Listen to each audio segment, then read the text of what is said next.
From this video, the important questions of the logic 2 are going to be start. So first is, what is syllogism? Write the general and corollaries rules of syllogism. Syllogism is composed of three propositions. It is a mediate inference in which the conclusion is deduced from two given proposition. From this two, the conclusion is deduced. The two given propositions are called the premise. These are the two premise, and the proposition which follows from them is called the conclusion. This is the conclusion. Now the general rules of syllogism. There are 7 rules of syllogism. 2 of these are the rules of structure. 2 of them are the distribution of terms, and then next deal with the quality. So we have already seen the explanation in my previous videos, so you can refer to that video. So in this I am only going to read the headings. So first is the rules of structure. In that there are 2 rules. There must be a 3 and only 3 terms in the syllogism. Means if in this example, if here 3 premises are present, then the syllogism is not valid. Only 2 premises should be there and only the 1 conclusion should be there. This is the rule. There should be 3 and only 3 terms in the syllogism. First we have to write the definition, then we have to write the example of it.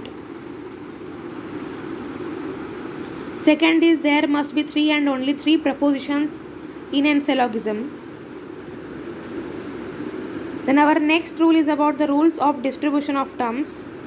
In that, third is, the middle term must be distributed at least once in the premise.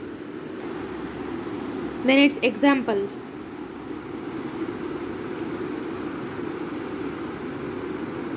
Fourth is, no term can be distributed in the conclusion unless it is distributed in the premise. In that, the violation of this rule results in the fallacy of illicit process of terms. Now there are 2 terms, so it is the fallacy of illicit major and fallacy of illicit minor.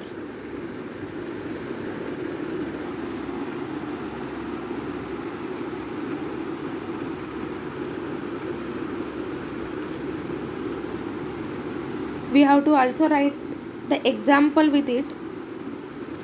Then the rules of quality. No conclusion can be drawn from 2 negative premises. As here both the premises are negative, no and no. So from it, the conclusion cannot be drawn. It's a fallacy of negative premise. Then when one of the premises is negative, the conclusion must be negative, and conversely, when the conclusion is negative, one of the premises must be negative. Means when one of the premises is negative, now here all means it is a proposition, no means it's a E. So from it, one premise is negative, then the conclusion must be negative.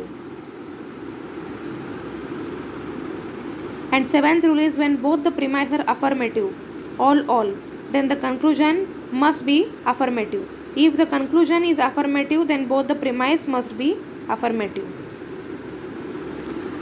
Next we will see the corollaries from the rules in the next video.